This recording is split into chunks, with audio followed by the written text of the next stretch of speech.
Wade is guarding Bryant. Artest looking, gets it to Bryant. Bryant dribbling, has to put it up at the buzzer. Banks it in! He banks in the three! And the Lakers win the game!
Too early. Who said that? I want to know who said that. Facebook user 907, whoever you think you are, up too early. Come on, man. We're here every day at 9 a.m.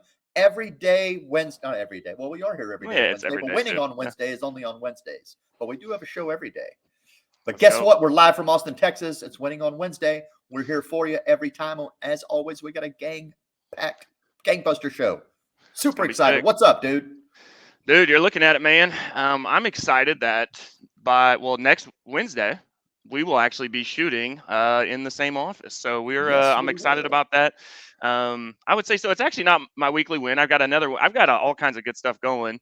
Obviously, y'all know, hey, we're getting into the office. You guys might even see some people going behind Tony. The build out's done. Carpet's getting ready to go in. We're moving on Saturday from our office now. And so we're excited to be joining Tony over there with the extended team. And that's kind of my win. I had a new guy that started, and he's been in the office just 2 days, right? And so got in, kind of did just initial kind of introduction to systems. And so it was actually had the freaking honor of hanging out with Billy Wagner last week when everybody was in town for Austin. And that dude, shout out Billy if you ever catch this or if you're watching, wow. I mean, the guy, his process and how, a 21-step, 12-week onboarding process, like down to the freaking T, man. And so just really trying to put kind of more of that emphasis and really build something out. And so kind of just tried it and was like, hey, here's what we're doing day one. Here's what we're doing day two. And yesterday he was on the phones making cold calls, hit 100 calls. And then like halfway through the day, I was like, you know what, screw it, man. I'm going to throw him in the fire. And I sent him a trucking lead. And it was just a callback lead. And he called, the guy picked up, he got all the information. Now he's not trained or educated on that. So keep in mind, y'all, hey, he worked it, right? But it's going to a specialist because he is not near equipped to handle it. But it was more of just throwing him in and seeing how he's doing or how he would perform. And he freaking outperformed. And so super excited. For his second day. And I know you got a chance to meet him briefly. I'm very excited and super even more excited to have us all on that bullpen at the new office. So that is definitely my win. Absolutely, man. Looking forward to it. So yeah, the carpet dudes are here. They're back there. If it gets noisy, I'm just going to mute out a little bit. So you guys may not hear from me as often as you sometimes do. So yeah, but I'm excited for that. That's lots of progress in this office, man. I can't wait. What's the weekly win for you? The weekly win is this morning, to be honest with you, dude. I woke up at 3:30 this morning, just wide awake. Yeah. Just eyes awake, just sitting there in my bed. And I looked at the clock. I was like, man, it's 3:30. It's like, I'm not supposed to get up for at least a couple more hours. Like, roll back over and get some more sleep. After about 15 minutes of that, I realized that was futile. It's not happening.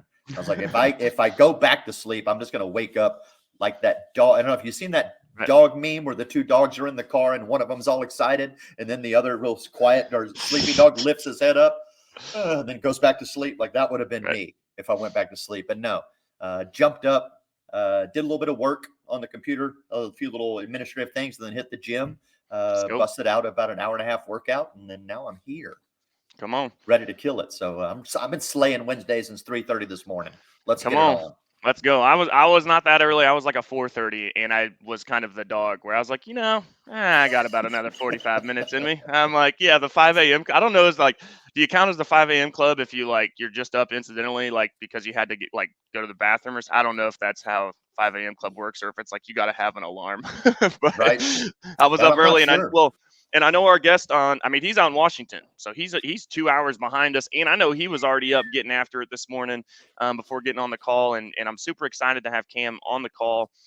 Very gracious with his time. And I wanted to get him on because I know, guys, he's going to drop a ton of knowledge and all these really cool things that he's doing within his insurance agency that isn't necessarily just insurance, right? And so I'm super excited to have him call. I know he's energized and up early. Everybody, warm welcome to my What's guy, Mr. up? Cam. Pechia, guys. Look, it's not Pechia, it's not Pechia, it's Pechia, right? Get the names right if you have them on your show. That's all I'm saying. What's What going up, on, man? fellas?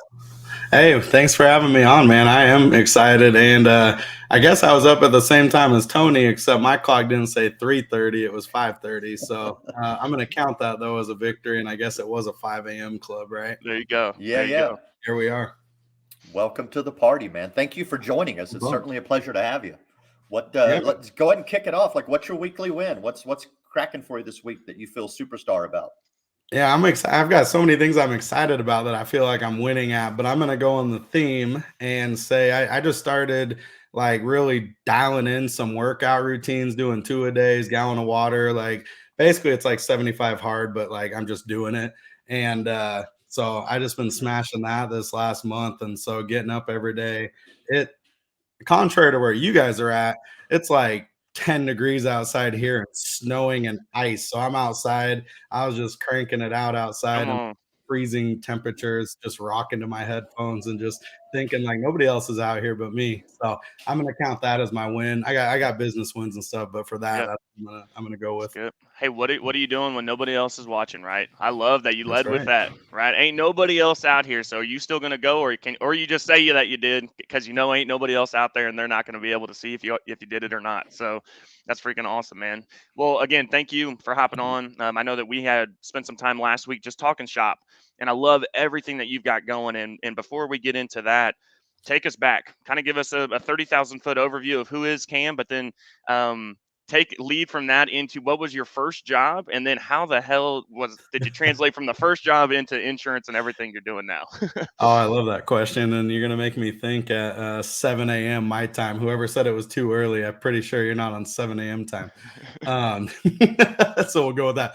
About me, like my why and the reason is like on my background in my computer is my wife and two little girls. And that's like what motivates me. And I'm looking at them when I got my goals up and I've got my rocks that I'm trying to go after. So like family man first, but entrepreneur, at heart, hustler at heart. Um, I've always kind of been just wired that way. Ability to communicate, talk to all different walks of life, different types of people. Came from fairly diverse background. Not a lot of money and that kind of stuff. That classic story. Going back to the first job, I mean, like probably a lot of people in sales, like either door to door or mowing lawns. It was walking around and mowing lawns Yep. as like a kid was my first Mhm. job. And I remember making, I don't know, it was like probably $10 or something back then, but you were balling out as a little kid with $10, man. Your only job's to not get fired and make sure those lines were straight. And so I kind of got the taste of that. And I really kind of fell in love with figuring out ways to make money and that kind of stuff. Fast forward coming out of, high school, I started to go to college. I actually was going to be in culinary school because Okay. I was like, I didn't know what I was going to do. I really didn't have much in the way of like prospects and like what I was going to do with my life. And I'm like, I like cooking. So I was like, all right, I'm going to go to school and go to culinary. And I got a job at a restaurant at that time in the kitchen and doing that kind of stuff. Yeah, fast forward within that year, I quickly realized that's not for me. I'm not going to be a cook. I Okay. love cooking. I'm a great chef as far as all that stuff goes, but the lifestyle and like what it, nights and weekends and you're always away and the money's not that great. Like it can be. And there's people that are very successful and guys that open their own restaurants and do it up and do it big. But Right. it just wasn't for me. I was more business minded. In my mind, I wanted an office job. Like right before that time though, me and my best friend had launched a vending machine company. Okay. of all things. Oh, We're I like, love this. dude, so we're like, how do we make money? Me and my buddy Casey, shout out to him. He's actually a broker over at Amwins now, and we got into Right on. insurance together. So there was a theme that kind of like came out of this. So we started doing vending machines. We got this van, drove over to Seattle. We're in Spokane. It's about 4-hour drive, 4.5 hours. Loaded up our van with all these vending machines we found on eBay, brought them back, found a place where we can buy like bulk candy and mixed nuts and all these assortments of things, and Right. started just like hitting the pavement like, hey, can we put our vending machine here? Hey, can we put our vending machine here? Like, so we had all these vending machines out, and then we'd have a route. We'd go pick up change, and we'd have to Yep. go. Like, it was a cool experience. So like it gave us a lot of like just experience on running a business and like accountability and door knocking and I guess cold calling, right? Right. And then his dad was finally like, why? I don't know if I can cuss on it, but he's like, why You're good. y'all? He's like, why y'all effing around? You know, it's like, you guys got to quit making like change and go make some real money. And his cousin owned an insurance agency out of California, Carlsbad. And so we started looking into it. At that time, I had also transitioned in the culinary, transitioned out of culinary, and I was just going for like a business AAS degree, Yeah. something to transfer on. That's kind of what I thought I wanted. And he got a job there. He figured out, kind of got licensed, started cold calling. I remember I was in his basement. He's cold calling contractors. And I'm like, what are you doing? And he's like, I'm just calling these contractors. I got to get this info. And like, then I quote it and we can make money. And at the time, it was a lot of money, mind you. It was like, what, we're 20 years old, 20, Oh yeah. something Yeah. like that. So I'm like looking and I'm like, all right. So I kind of figured it out. And then I end up talking to him and I talked to her, Kendra, and she's like, yeah, come on in. I'll pay. It's commission only. Right. We don't know Right. anything. So I hop in, I get licensed within the first week or two, man. I made my first sale of like, I think I made a couple grand. Maybe it wasn't even a couple grand in commission. But I remember at the time I was like, I just got to talk to people and I got to get some paperwork done and make money. I'm like, sold. It was like Right. boiler room And they down there, need it. man, in that And they need it. basement. Yeah. Right. Yeah. So that's like your expedited version. Yeah. There's obviously all kinds of stuff that happened, but that's the expedited version of that. So It's awesome. So then, okay, so you get into insurance, you're cold calling on contractors. Let's kind of stay there a little bit and because cool. you touched on vending machines, right? And you said something that was very important, right? With that. Now again, if you can hold yourself accountable to that, right? And I want to talk about maybe what are some things that you learned about accountability in that, and even when you first started going on this cold calling contractors, what was that accountability piece to you? Was it the Casey, right? Or was there some self accountability? Were there things that you needed to do to keep yourself there? Or what did Yeah, that look like? no, I love that, and I guess thinking about that, and it's been a long time since I've like reflected back on those moments, Right. so I appreciate that. It was the two of us. We didn't know shit. Like we were on our own. And Right. dude, this is back. We have a state database for L&I where it's public for the surety bond and the liability for contractors. We had no database. My training was fly to California. Here's a list of people as a phone book. Here's the application, and here's the people you got to call that'll quote it. That Yep. was it. We were so ignorant, and ignorance is bliss, I feel like, in that scenario. And keep in mind, so I'm going to backdate to the age. I was just turned 21 when I got licensed.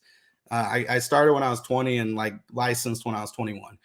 This was in 07, 08, like at the worst possible time you could sell contractors, like right out of a recession. Like Right. it was in a recession, foolproof. People are folding up, closing doors. People are not buying. Like insurance agencies that were contractor focused were shrinking or closing down. That's what we came into. We knew no Mm, better though. We didn't know it right. was a recession, man. And we're Right. not gonna, so we're sitting there. We go on this database. We literally had to go to the zip code or the state or city, sort it alphabetically, click into each one, find the X date, create an Excel sheet. We did that at night watching TV or whatever we're doing, man. We had this whole list that we created ourselves. And then you pick up the phone. Hey, I'm so and so. We got a great new product in the air because we actually had we were like one of the first with like BTIS in the air. There were some Okay. programs that we brought up due Yeah. to the connections, and it was awesome because it was like, hey, we just want to put a bid in, and at the time, everyone's like, yeah, they're getting just their renewals are crazy, so Right. that's what led it there. So the accountability is you're starving and you don't Mhm. make money unless you sell. and that's commission only. I love commission only. I've done it since I was 21. And then it was me and him just learning, and it was fun. And keep in mind, we just turned 21. So if I'm gonna be like real, there wasn't a tremendous amount of accountability. It was us just kind of balling out boiler room style and living it up as a 21-year-old, I mean, that's what it was. So. Well, and I think the accountability, and I'm sorry, Tony, I know I'm dating you a little bit, but Tony can attest to this too, is that now you have all this just automated shit that keeps you accountable, right? I feel like in our businesses, it's way easier to be held accountable because, hey, reminder, right? Like, oh, hey, this, like, and I know when Tony was first getting, like, there wasn't that, right? Hell, there wasn't even internet, I guess. And so it's crazy that I think, but even with that, right, where maybe there wasn't a lot of accountability, there actually was, because in order for it to work, right, you didn't have all these things that we have in place, and obviously all the things that you have in place now and how you're running your business. Isn't it crazy, like hindsight, where it's like, holy shit, how far we've come in such a short time too, if we're being honest, right? Yeah. So good. It's crazy. And I think about what my agents have and my producers have and like future producers. It's insane what they've got compared to what I have. It's insane. So where I learned accountability? The end of my dad's belt. That's where I learned accountability right there. That's how old I am. But when I talk about me being old, Tony, that's where accountability started right there. Absolutely. And it's, you had mentioned Billy. He talks about accountability in a couple different frames, right? You got self-accountability or discipline, the hardest one to keep. That's because it ebbs and flows with emotion. And unless you're like super dialed in and just mentally strong, that's an easy one to break. You got peer accountability. So you got your outside forces and folks keeping you accountable. And then you got like automation accountability. That shit never fails, never takes a day off, never sleeps. It's 5 a.m. Wake up, Joe. That alarm's coming. Wake the, it's like, so nowadays, we just got to use all the tools and manage everything to optimize your output and like money making activities. And that's kind of what we focus on. So I love it. And I think it's a lot of that. And we were talking about this last week, is having to say no to that shiny object that you really want. It's like, oh man, right? But then really sticking to what we know, and what we know works, right? Because there's so much of it out there now, y'all. And y'all know this. And that's part of this group, is the exposure and we want new systems and we want innovation and stuff like that. But at the end of the day, like, don't go and reinvent the freaking wheel, right? And so before we get into everything that you've got rolling, and I want to talk about kind of team building systems, and then really ultimately kind of your products, really just your space that you operate in. I think you'll be able to provide a lot of value, obviously in the trucking insurance space, but you guys are doing a lot more too. So take us to, all right, so we're cold calling on contractors with a buddy. We're 21 in a basement. I'm assuming you probably do that for some years, and it's like, man, maybe I do want to like open up my own shop, or what. Take us into, how did Valley Trucking, and I know that you're a part of another organization that you kind of are a big part of. Take us through that and how you got started, and then now. I love it. So through that time, my buddy Casey left. He went a different route, tried doing a brokerage thing, worked with a few different MGAs and that kind of stuff. So I was on my own, and legit by this time we closed the office. I was just working from home, as like an early 20-something-year-old, and trying not to play Call of Duty or whatever else was distracting me at the time. And I was playing softball with this firefighter team.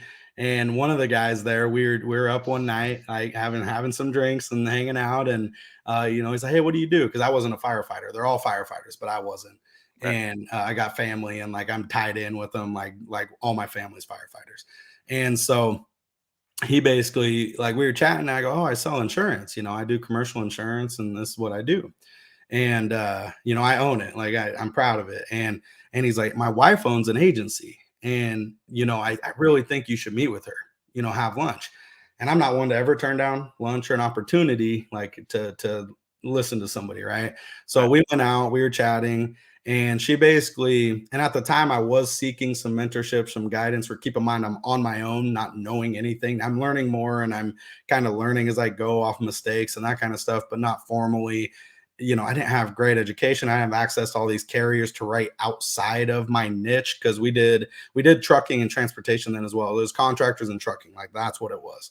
Yep. And in my mind, though, I'm like, I'm getting opportunities for marinas and shopping malls and all these things, and I'm like, I can't write them. I don't have Liberty. I don't have all these tools I need. Right. So I meet with her, and she says, we have the convo. She loves me. She's like, look, I want to hire you. I will give you the same exact thing you're getting now, but I will also give you a salary. It was hourly, but a salary plus at the time she's like, I'll pay for your health insurance, like all this stuff. And I'm like commissioned only, like at the time, and I'm like, all right, let me think about it. In my mind, I'm like, you got to do it, but I'm like, I'm gonna make her sweat, right? Let me think about it, and I negotiate a couple things, um, and at the time, in my I think heart, I made the right decision because I'm like, this agency's been around since like 1990, I think, is when Okay. they established and all this stuff, and they have all these people with all this expertise in my mind and access to all these carriers.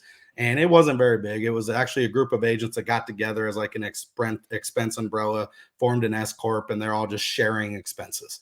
Right. And so I joined them, and it was great. It was such a good learning experience. In fact, some of y'all might know her. Molly Smith is who hired me. She ended up going into Safeco, into their marketing team, direct marketing. She's now like a marketing rep, I believe. So she's kind of evolved a little bit there. But so going there, I'm doing sales. I'm helping her. I'm kind of managing this.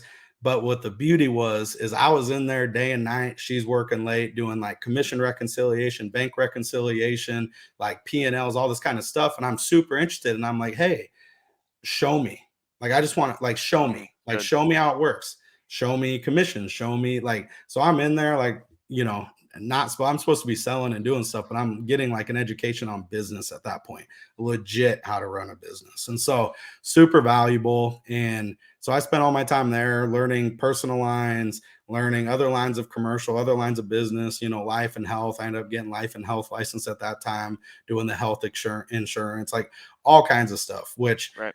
I love commercial. And like I have a big personal lines book that I ended up acquiring and some other stuff, but like my heart's in commercial. I that's where I always fall back to is bread and butter. So that's kind of where my expertise leans. And so she goes a couple years, basically says, hey, I've got an opportunity. And I had always expressed, she was very good about what's your goals? What do you want to do? I said, I want to be an owner. Very like this is my goals. This is what I'm trying to do. Right. Or open my own thing, whatever the deal was. And so she came to me and said, hey, I got an opportunity. You ready to buy me out?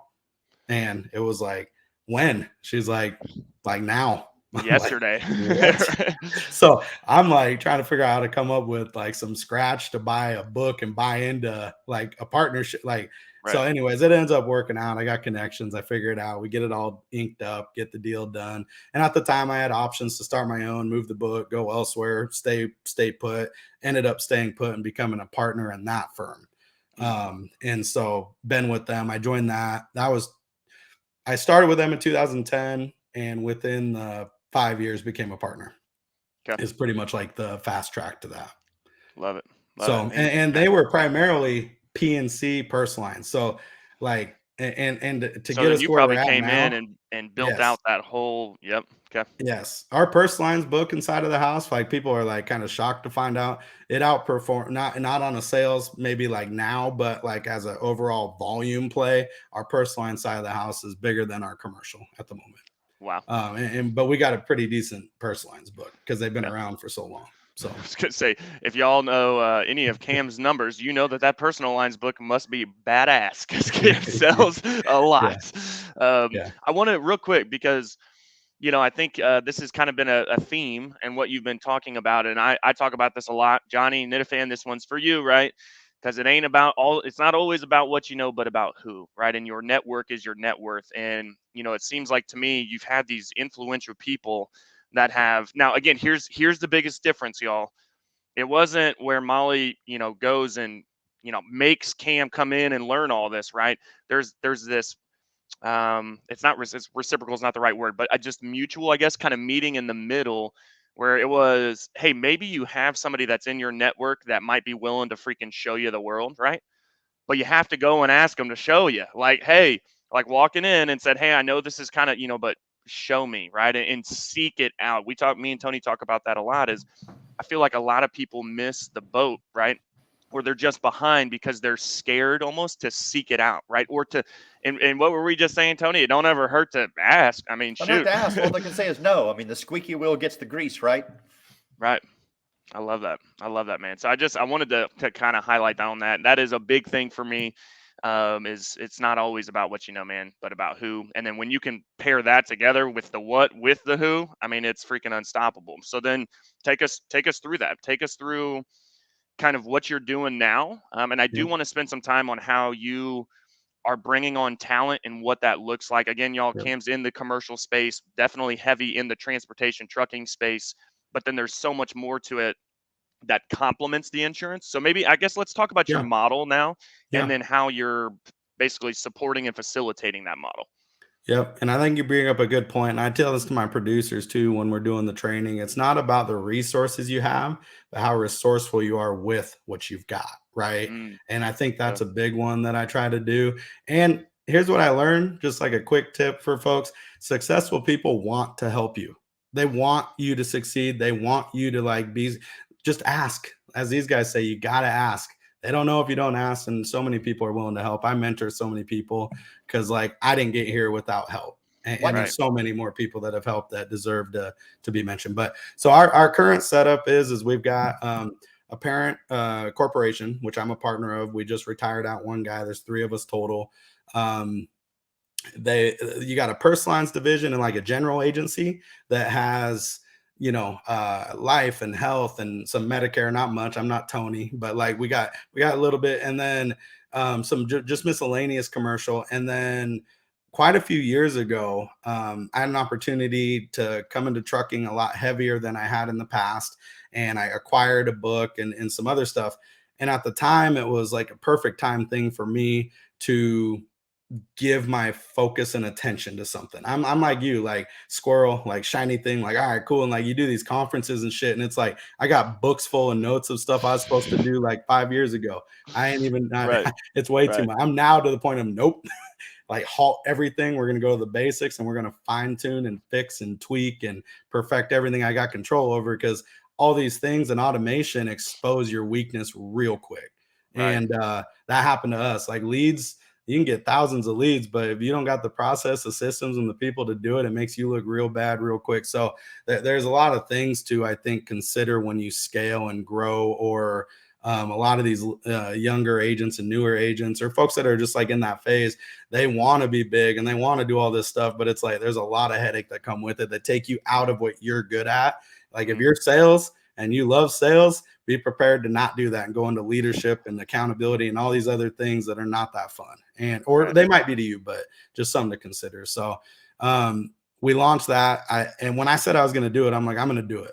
Like I'm going to do it up. I'm going to do it big, better than anyone. So I launched its own division, its own dedicated brand within the corporation. So it's a branch, a pillar, has its own team, its own phone number, its own everything. I mean, it's legit like its own little deal, marketing, you name it. All right, we got a budget, 100K for this and 100K for that. Like Right. it's like down to that level. So we started diving in. I knew you can be a transactional based agency and that works. And I think it's a great model. But for me, it wasn't the route. I wanted to go deep dive on high level education, understand contract language, legal nuances, like the day to day, high level safety and compliance and management, all these things that it's going to take for me to walk into like a, 1,000 truck company or whatever the case is, and know that I'm at the table and know that I should be here and compete. Because once you get to the top, there's really good competition, but not a lot, right? You don't get the people Ooh, that are cold good. calling or people using appointment setters from overseas or all these different things that like the low hanging fruit pick up. Right. Right. Um, so that's where I ended up trying to separate myself. We launched a podcast. We've got publications, a lot of relationships, a lot of synergy partners within the industry, recognized within a lot of different groups, which is where a lot of doors get open from that. You guys know it's a relationship business. So you Right. ask, you get, don't fuck it up. that whole thing. Right. Once you get it, guys, don't fuck it up. Right. Yep. Yeah. Or just own it too. Like a lot of people just need to own it. It's like, hey, I can't do it. You can't say yes to everything. I realize that. And what I realized, like I still produce, like, so a lot of people, I get mixed reviews on this because it's like work on your business and do this and autonomy and I get that. I love that. And like at some point when I'm like, I can't play anymore. Cool. I'll fucking go to the bench and help coach. But I'm the Right. best player on the team. Why wouldn't I be in the game and do what I'm telling my people to do? Shit, I grind. I pick up the phone. I cold call with my people. My newest producer, like you, Joe, we're talking about, you got a brand new person. She wasn't even onboarded yet. I was just getting her in the system. And a lead came in. I said, oh, let me show you how to grab a lead. I said, you know what? Call this lead. She's like, well, what? Like, what do I do? I'm like, I love just seeing call their them. response, right? I know. I go, here's the application. She comes from trucking and sales. So like she was cool. She pitched me in the interview. She straight cold called me in my interview. I'm like, I love this girl. And she did, man. She called him, got it, got all the info. Like she didn't quote it, obviously, but like we shadowed and showed her how to do it. Not that she was gonna do it like you. It's like we have someone that knows what they're doing that then comes in, does it, gets everything done, sends the proposal out, and then goes with her to close it and that kind of stuff. But I mean that I love that kind of stuff. So that's like in a nutshell the capacity there. I want to say we recently went through some changes. In fact, we downsized on the producer side of the house and got rid of and some other people left and stuff like that. Quite a few producers, but for good reason. And like we had to kind of go back to the basics, rebuild some foundational things to scale, because like I was building, I had all these things, the systems, the automation, all this kind of stuff ready to go.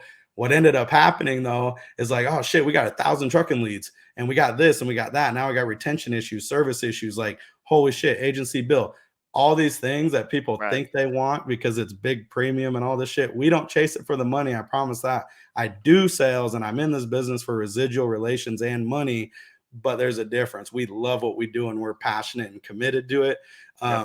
But man, if you don't and you're dealing with chasing money or eating 15K, like I saw someone just say in a group and all this kind of stuff, you find out real quick how much you love doing that high touch work. And like, it's crazy. There's two things in that, right? And we've definitely experienced it as, hey, what works for 5 don't work for what works for 5 don't work for 10. What works for 10 don't work for 100, right? And then the second piece, right, is really when you have and actually I want to ask you this first. So you're talking about there's less competition once you get to the top, right? And I have no problem. Hey, I'm newish, right? And kind of our our model. And hey, I'll take that low hanging fruit because we're going to volume play on that. What's your largest account? So we range. So here, let me back up because like to get in like anybody, and this was a lesson I learned early on. So actually, I think this is great for producers to hear. When we got into the construction world, because we had the database, in our eyes, we were calling on $100, $200, $300,000 accounts. And like we're getting these quotes and opportunities like that. We were calling on the $1,000 contractors too. And I remember we had good opportunities, landed a few in my the owner at the time. We were kind of like a satellite branch. Like we were really on our own. It was Wild West. But she said, she goes, guys, and she goes, I love that you guys are going after the big accounts. It's awesome. I think these opportunities are great. But if you lose those accounts, that is a huge chunk of premium. That was my number 2. Huge chargeback. And so like build your foundation on knowledge, like first and foremost, understand, read a contract, read a policy, understand what you're selling.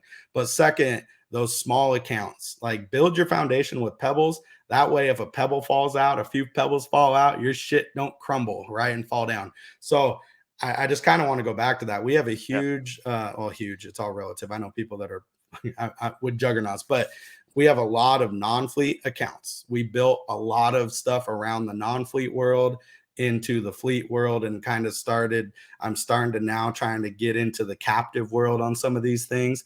And so there's like, I just want to kind of put that out there because a lot of people think I'm going to go after the big accounts. It's going to be great. I'm going to do that. And then they get a $30,000 chargeback or whatever the case is. And it's that, that was number 2. It's like, and that's why I asked, because I tell y'all, and this is what I tell all my guys that, hey, I want to get into trucking and, we train, we educate, we go through the process. And I just tell people, and we were talking about it in the trucking syndicate last week, the same accounts that'll make you rich, they can make you broke, y'all, 100%. And it's like, I tell them, hey, I would put half of that, especially on a large account. We were just talking about like this $200,000 account. Hey, we land that. I'll be putting half that into what we call the chargeback bank, my man. Like, I mean, at least half to where you never know, right? And then again, a lot of people will put all their eggs in that basket. And then all it takes is 2 to 3 falling off where it's like, oh crap, man. Like those are same accounts, right? They'll make you rich, they'll make you broke too. But so that's where I think y'all are able to really maintain, because you're doing so much more than just being, maybe, hey, maybe you're badass at customer service and insurance. Cool, right? There's a lot of people out there doing that. Talk about the processes and the other services that you provide, because again, on these accounts, if it's just the insurance relationship and that's it. David Carruthers was on Tuesday training yesterday. Freaking amazing episode. What does he do, right? It's not, hey, I'm just really good at insurance. No, it's, dude, I'm going to get your mod here and I'm going to do this. I'm going to reopen an audit and uncover 1.2 million because you were freaking misclassified, blah, blah. So much more than insurance. What are y'all doing to help these truckers, to help these small business, really small business owners make it, right? Literally just make it. Yeah, lots of surrounded by education, guidance, meetings, an in-depth understanding and knowledge of FMCSA, how their scores work, how their program works, updating MCS 150s, safety and compliance, DOT audit compliance, on-site. Like, so there are a lot of services that we deal with for DOT monitoring. One of the things, and I know I chatted to you about that, actually I'd love to like extend out to like the trucking syndicate group and other stuff, because it's I'm part of it, but I have nothing to do with like the day to day, because it's like professionals in their arena. Is we do like CDL driver management, which includes the PSP, the drug testing clearinghouse, driver files, setting up the data queue, audit support, DOT, like all these different things, like, and it provides a handbook and procedures, written procedures, training, CDL training, like all this kind of stuff that we do now, that we offer to our clients. And it's an extended offering. Like, in fact, the goal with that is to get partnered with an insurance carrier, with a program that they pick it up, utilize it. Cause like, it's a proven way to keep these drivers focused, clean, the best drivers in that fleet, making sure they're compliant, making sure you're defending their files come time for them to go to court.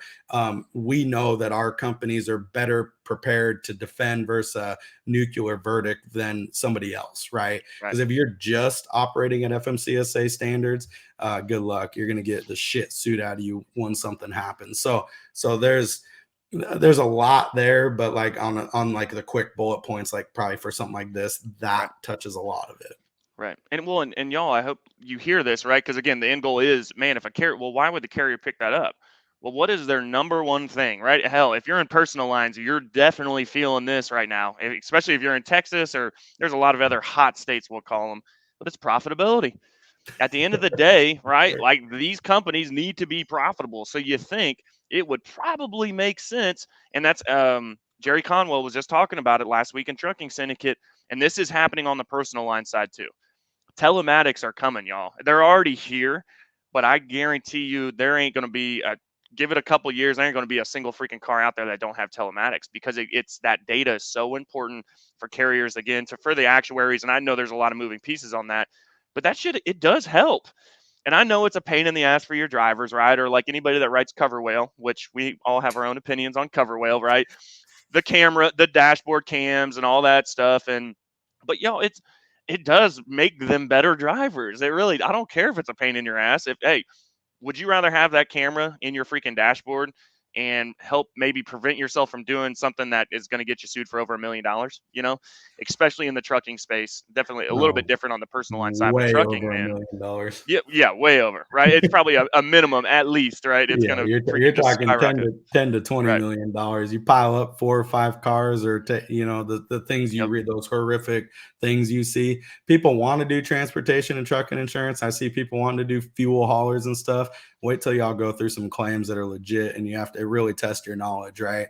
That's the biggest probably thing I would say, is like, for all these people that want to do trucking, I commend you, and it's like, go get it, do your thing, but just get some education. Like, so many people don't know. I mean, they don't know the basic stuff, and it kills me because it impacts these truckers, right? They get a claim, they're $100K out of pocket on something.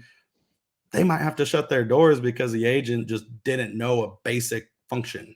And it kills me sometimes seeing that. So our mission's like, man, we're empowering and educating, and we don't come with a quote. Like, I mean, we just don't. But and I don't practice quote. That's something else for our people to kind of understand, is like, we do not practice quote shit.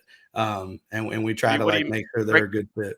Break that down. What do you mean by that? As in, like, hey, we're here to basically give policies type of stuff because of the relationships and everything you have? Or what, when you say we don't practice quote, what do you mean by that? Shit, Joe, if they don't know my last name, I just hang up. I mean, no, I'm just playing. So like going back to like legit sales process, right? And so I'm in charge, like in the corporation where I'm at, and my strong suit's sales and marketing. I can do the accounting, I can do all the other stuff, and like my brain's wired to do it, but it drains me on some of those tasks. And so sales and marketing get me fired up. Like that's what I love doing. I'm like, I know how to do like high level on Facebook ads and all this kind of stuff. Like I've done coaching and I've done all that. So with my sales team and process, and this goes back to like, I don't know if any of y'all know like Todd Shepard and some of those OGs. He's since sold off, and I think he's I don't know what he's doing, but he had implemented and shared one time about an IDP, an initial disqualification process. Is this person a good fit? It's basically like your upfront conversation to gather all the tools you need and like the little nuggets you need to basically land the account and find their pain points and do like a hey, give me your symptoms, what's the problems, let me see if I can help you. Like if I just come in like, hey, I'm going to save you some money, like that's what I did back when I was 21. Yeah, no, I mean, like you got to evolve at some point. And if all you got's a quote and you show up with a quote hoping that you're going to save them 10K and that's going to like land you that account for years to come, I mean, you got something coming. And in absence of value, like Warren Buffett, I love that dude. He's awesome, like with what he's done in investments. But like, hey, if in the absence of value, price matters, right? I mean, that's like the golden rule there. So we try to find out, can I help this person? Are they wasting my time? Are they a tire kicker? Are they like legit in need of something that I can offer them? And are they going to actually be receptive? And can they afford to come work with me? All these different things that you're gonna that all these people talk about. It's so true. And so unless it meets all the yeses, and unless if it does hit a no, like I got to feel really strongly about saying yes to like take my time to do it, because like I just landed they're like $250,000. It'll probably be like $300,000 account this week when it's all said and done, that came out of like a good situation. But I'll tell you what, it was a lot of work. I mean, it was an insane amount of work with the cyber EPLI, the work comp, the auto liability fit, all the different things, and reviewing of their contracts, looking at the target all these things that they're trying to get into, plus they're opening a brokerage and all this other stuff. That's a lot of time. If I do all that, if I spend like, I mean, you're like me and my team, you're talking 10, 15 plus hours, like when it's all said and done, and I don't get the account, like my time's pretty valuable. That like, I don't know, man. So how do you draw that line? Where do you draw the line on? And I think I've shared this story before, is, hey, I broke the rules one time because it was a large account, right? And she's like, ugh, like it was taking a while to fill out my form, and I should have known there, right? I should have known there. And I was like, you know what? It's a big account. Just email everything to me. I'll pull it off the deck pages. Like I'll just email me everything. And they're crooked ass pictures, and the screenshots are the body of the email. They're not even attachments, and like half the VIN numbers are cut off. I just deleted the email. I didn't ever cut. And I'm like, but I had already been spending time getting in front of her, right? Obviously trying to create that rapport, whatever that is. And then as soon as I broke my one rule, so where do you draw that line? Is it a premium threshold? Does that dollar amount even fucking matter? Or so like, I mean, obviously people need to find their like value, and what their actual time is worth. I love that concept. Okay. But when I'm having the conversation, the purpose of the IDP is to go through, tell me what your history is. Where are you at now? Why did you buy insurance from who you're at now? And each of these questions have meaning. And like, you got to open it and ask questions to get the actual answers. So it's like, oh, I'm with Progressive. That tells me something. They didn't say, hey, I'm with Joe at Redwood. They said I'm with Progressive. True. That's good. Like, so there's things that'll come out in these questions, right? Oh, I'm with my brother-in-law. Fucking red flag, done. You know what I mean? There's things that come up, and it's like, okay, why did you buy insurance from who you bought last time? Oh, they were the cheapest, or oh, I was referred to them, or what, or they cold call me. all these things are important to you. Like, you have to know who you're dealing with and what motivates this person, why they're calling you. Are they having a budget issue and a financial issue, and they got the renewal that went up because they had 3 out of service, like you admit? Like, I don't know, but I got to find out, and I'm going to find out. Like, we've got all the tools and CAB and data and all this. Yep. But there's more to it, right? Because, like, hey, no, you're my 9th person. I'm doing my due diligence and getting quotes from everyone. I mean, maybe they're a fit, maybe, probably not, but maybe. Oh, I just renewed and I'm shopping 2 months later. Maybe, probably not.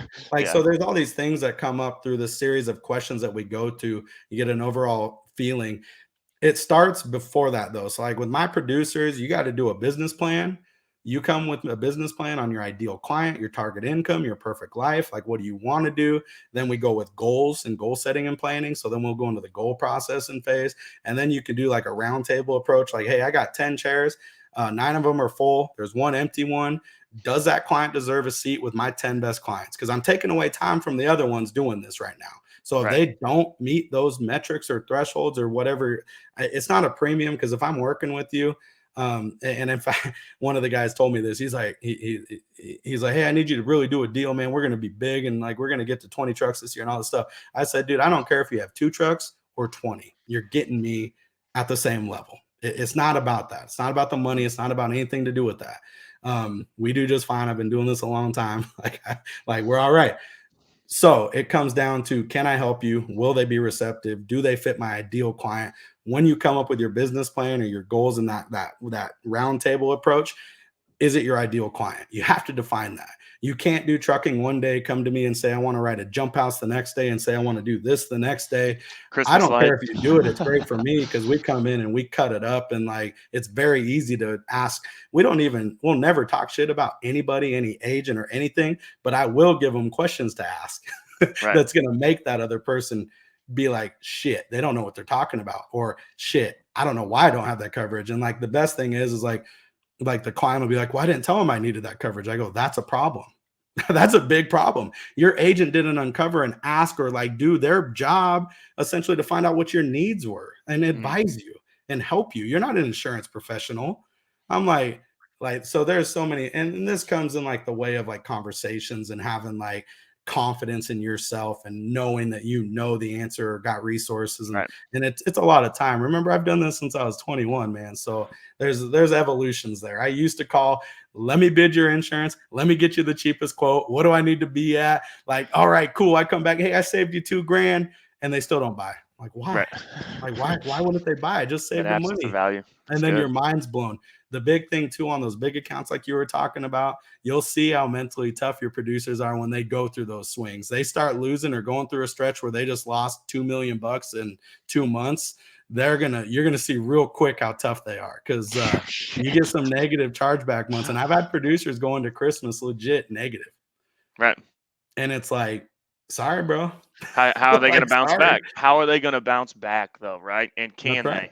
That's where resilience is freaking built, man, right there. Yeah. And that's when we have stories like that. I won't go into a big, like we had negative months. My guy who's still with me, Hanky, you know him, Merwin. I mean, there was like 2 months, 3 months in a row, dude. It's like, bro, you technically like owe me money, man. but we were scratched, just bootlegging it, trying to get this thing up off the ground. But that's why I told him. That's why he's like obviously our highest paid salary guy. Like because you went through that, and if you can do that, dude, that's my ride or die, right? Loyalty. It's so freaking good. Merwin, you got. I know you had something a little bit ago. Do you have any kind of parting questions? And then Cam, I want to give you some time to talk about what y'all are rolling out as far as that service. Just maybe a little bit more. But you got anything, Merwin? Yeah, just over here taking notes and kind of listening in. It's a lot of that jargon y'all are talking about. Clueless, lost. I think I might know what telematics is. I'm not sure. But I did have a question. You read an article about it yesterday on Tuesday training. Drive, I don't know if you. Okay. I was going to ask that, but I'm like, we gotta talk about the silver sneakers for Merwin, and we'll be good. Yes, that is correct. But I'm kind of curious. You said you've been doing this since you're 21. You made a comment earlier that I love commission only. I've been doing commission only since I was 21.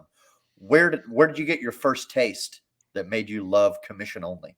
I'm telling you, that first 2 weeks when I made that $2,000 commission sale, and to that point, you got to keep in mind, like I had worked construction. I worked in like a metal foundry, grinding parts like M&M off like 8 Mile, like stuff like that, not making any money as like a young kid, not knowing what I was going to do. Then I got this opportunity to be in an office professional setting. I just, for whatever reason, like lean towards that. And then like I had to have a conversation, which I'm good at and I could do, and I made money on it. And so for me, like I was hooked instantly. What I didn't know is the beauty and the compound effect of residual income and relationships and the freedom and the ability to work remote, all these beautiful things that insurance provides. I didn't know all that, but I found out. And now I am so grateful and so thankful for the opportunities and the doors I walked through. So I learned early on, Tony. I learned I was a salesperson once that commission hit. So right on. Yeah, and the people that you bring on, when you bring on new team members, are they commission only? So we've some. We're actually like hybriding out and changing the model a little bit due to more kind of control things. So we're starting to bring everybody into an employee function, and the payout, like we have vesting in our commission only contracts and like a ton of support. We still provide all the leads. Like we do everything for them. It reflects in the splits and like their dues to us, if you will. But for me moving forward, it's hard to get high level people that are managers or that have been in a career for so long making, 50, 60K or whatever they're making, to go to nothing to try to rebuild. Even start over. I got some commission people that came in first year make 100K, but you're betting on yourself, and it's tough if they have a family and they're the breadwinner and they got responsibilities. It's very hard to get those people. And it sucks because those are great people to be on your team. And man, give me 3 years, give me 5 years. This person's going to be an absolute beast. Right. Like, let me help them. So we changed our model now. So we got base pay, something like, 40K a year, whatever it ends up being, benefits, health insurance, 401k match. They get paid time off. They get all that. They get commission. They get bonus off the sales, and then they also can invest into like renewals. So like it's a generous plan, but it also works for the agency. And so when I don't know if this is like agents or owners focused mostly, but like as an owner, you have to look at the vesting and the profitability and like, when does my money start making money? Because if I just give it all away to you guys, that's great. And your splits are good. And you guys are making 90, 60 or whatever these people talked about they're making. Yeah, man, don't be throwing me under the bus, dude. I'm not talking about you, Joe. I know you're a smart man, and I know your pops too. He's a smart man. So, but at some point you realize, shit, I can't support the machine. There's not enough money. It's stressing the system. I can't market. I can't go get those shiny objects. I can't do that. So there has to be like a medium ground that has to make sense for the agent too. And we tell them we're bringing support, VAs, back end, renewals, leads. Like we do everything for them. Like we give them all the database, the list, just like Joe does, all the resources. I mean, you name it. Like it's like what I created for them. I wish I had back then, but here I am now. So So when you were bringing some people on at commission only, I assume you probably had some of them kind of give you some kickback on that. Like, oh, commission only, I don't know. Can I do this? Not really, because they know what they're getting into, right? And like my job as a owner in the interview is to like tell you how bad it is and try to talk you out of it, right? Like I'm going to make it. Now I'll share the beauty and I'll go over the projections and the spreadsheets and the goals and like what the possibility is, but it's going to suck. Hey, this sucks. This job is terrible. You're going to get told no. You're going to question everything. If you're already in a bad spot, maybe in like your home life and like probably not the best. And you guys know with sales, you get people that, might struggle with addiction or are like me and degenerates. And like, I don't know, man, like they're competitive and you get high level people, but with that, you get people that get emotional and swings. And your job as the leader is to make them aware, guide them. And there's like a curve, right? So like when you get into sales, you got this, up curve where, hey, you're ignorant, but you're optimistic and you're excited about this new opportunity, right? And then you get to the top and you're like, you do a little bit, you get in there, you get some wins, and then you start coming down because you hit all the rejections and people are canceling and the service work and people are mad you messed up. So now you're starting to get kind of informed and pessimistic. And then you come down into this valley. And I got this from a buddy of mine. He's actually a client, but he's a longtime Medicare guy. Super cool dude. But then you hit the valley of despair. And that's where most agents stop. They quit in years 1 and 2. They can't do it. They question every decision they made. It fucking beat them down. They're not making the money they thought. They're not like where they thought they could or should be and all this stuff. And then once they get out of that, though, that's where you got to keep them is then they come up and they become an informed optimist now again, because they've learned, they've grown, they've got through a couple renewal cycles. They've got that residual building. They're starting to get referrals. And then you get over the top and then the rest is gravy. Those guys stay for life, right? And you got control, you got freedom. You're not told what to do. You're your own boss. You know, that's what we want. And sometimes you need that desperation, man. I mean, I think back to like my times of like, even when I was with Allstate and even with Redwood, man, like where those times make you so much stronger when you come up out of them, right? I mean, you become freaking bulletproof. It really does. Cause then it's like a no don't matter, man. It's like, I already, dude, there's no way I won't go back there, right? But I've been there. So I know how to not. I heard this line that was on Askin's channel, and it was like the only difference between a rut, and it's deep. The only difference between a rut and a grave is how deep it is, right? And so like just helping your people really get out of the rut versus just digging themselves deeper. Because again, I think how you're positioning yourself, right? Even though hey, maybe we were in a rut and we were able to get out of it. This industry is the most rewarding industry out there, y'all. And so when you can make it through that and help people make it through their rut and out of their rut, right? All these things that Cameron's able to do for his team, for his people, the systems, the processes, the money, the potential, right? But then there's just that line where I can't want it more than them. And that's that's where I definitely struggle, because that's my hardest for the people. There's been quite a few times where it's like, man, why, like this went way too long. Like I want it more than you. Right? Like, how is that? And that's where I love the commission piece, because commission really exposes who really wants it. Right? Oh, absolutely. Absolutely. When you started recruiting people, did you always have that mindset? Like, I'm going to hit them with all the negatives. This job sucks. It's hard. You're going to get beat up. You're going to get told no. People are going to hang up on you and tell you to kick rocks. Or did you come out like a lot of newer recruiters do? They're like, dude, you're going to make so much money. This industry rocks. There's more millionaires in it. You're going to make $100,000.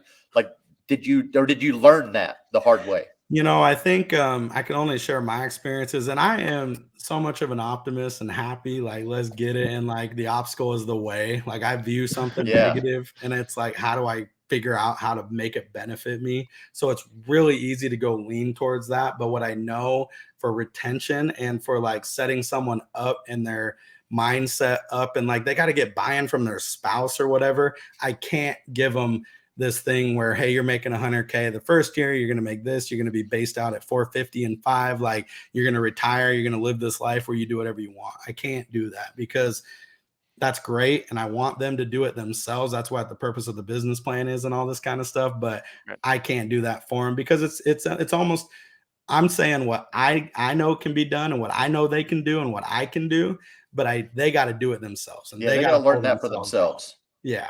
So I try not to. I haven't, because most of the people that come to work commission only, they I mean, I think they know what they're getting into. You know what I mean? Yeah. And this job too, like so many people there, and I know we're running out of time, but so many people, their mindset's like, I'm going to show up, I'm exchanging my time, I want to get paid in 2 weeks. This job is I show up, I invest, I talk, I show up, I network, I do all these things. I might not get paid for 2 years, 3 years on that investment. And when it does, they come back, and I get this all the time. People I marketed 5 years ago call me, hey, I'm ready to switch. Let's do business. Great. Right. Done. Off something I did 5 years ago. Most of those agents are gone by that time. Right. Mm-hmm. So, I don't know. It's just consistency. Show up every day. Put in the work. That is why you do it every day. It will pay off. And it's do the work that when nobody's looking, and when you're not getting paid. Producers, so many times, I'm not getting paid. I'm not doing the work. I'm not going to go above and beyond. I'm not going to write a blog. I'm not going to educate myself. I'm not going to do the social media. I don't want to do the networking. It's like, guys, these are the things that will make you successful and stand out and separate you from the rest. It's not hard to separate yourself here. It's really not. Just put in the work and just rise up a little bit. You'll be good. Yeah. My friend Perry Lunsford says it great. He says, do what you say you're going to do when you say you're going to do it. And if you can just do that, you'll beat everybody else. Every time. Hands down. Every time. Real quick, Cam, take like 30 seconds to a minute to talk. And I don't, if you got a meeting or whatever, you can bounce. But I'm just I good, man. wanted Shit, to. it's like fucking, what is 7, 8 o'clock in my time, Okay, man. My kids are you're waking good. up. Yeah, you're good. Just talk about kind of what you're rolling out, and then again, I know we're going to be extending. If you guys, if y'all are in the trucking syndicate, we're going to probably do another rollout call for this. If Yeah. you're in this group, if you're watching this here in the insurance syndicate, and you are in that kind of commercial auto transportation trucking space, go check out the trucking syndicate. It is a specific group. It's a smaller group, but oh my gosh, it's freaking active. And we have some serious like trucking knowledge, really just transportation, commercial auto knowledge being dropped in there. But go ahead, take just a minute or two, man, and kind of talk about what you guys are rolling out. Feel free to talk about the cost and how to reach out to you if Yeah, anybody's man. interested. And so my buddy John Stanley's, who heads it up, he runs an on-site safety and audit and compliance. His whole team's geared around it, and so they shared the same passion and vision and change that they wanted to make that we did. We recognize that, real recognize real. So I'm like, cool, I'm investing in this. But what it is in a quick, and it's not just trucking, y'all. Anyone that has CDLs, could be construction Yep. contractors, bus drivers. I mean, you name it. Anybody with CDLs that has managed it, they all adhere to compliance, FMCSA, drug testing, all these things. What ends up happening is going back to, we don't practice quote, or these agents need to bring value in other ways to keep their people profitable and in business. This is kind of what I'm talking about, is one of those pieces. So it's called Otralis. So otralis.com. So basically what it is it will take over the hiring component and the driver management, the pre-employment screening, the drug testing, the handbooks, the CDL training, you name it. Everything that has to do with those CDL drivers, getting them in, having a dashboard, being able to pull files, driver files for an audit, making sure you get notified of MVR changes or CSA score monitoring, all this kind of stuff. It's all included in like one price. And we're looking at getting fuel card discounts. There's already stuff in play for accident management, like response units, and it's all technology based. There's all these things that are attaching onto this because they recognize like the impact it's going to have, that the people that are part of this co-op, let's call it, will get benefits. So you can operate and act like you have relationships of 1,000 truck company and only have 2 trucks, 5 trucks, 10 trucks. You're still going to get access to those resources. That's what it's built for. It's really just built to help keep people in business, educate, guide, show people what they don't know. So otralis.com. So ULTRALUS.com.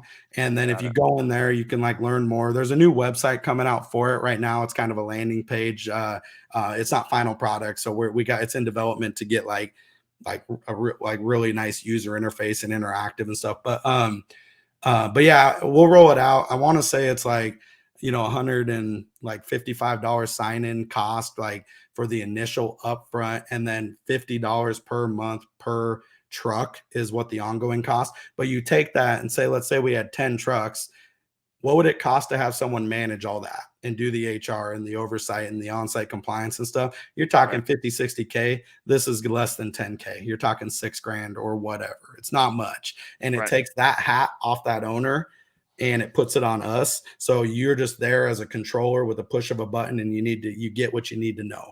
And it's like, there's so many more things that'll come with that.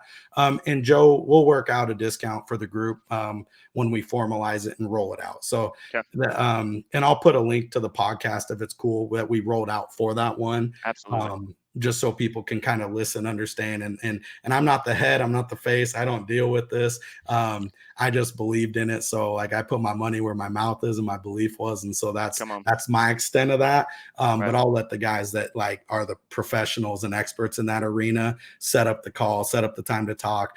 This goes for MGAs, this goes for carriers, this goes for compliance, anybody, agents. It don't matter. It's not for one group. It's just for CDL drivers. Anyone that has access and wants to help them, that's what it's built for. That's it. So it's awesome.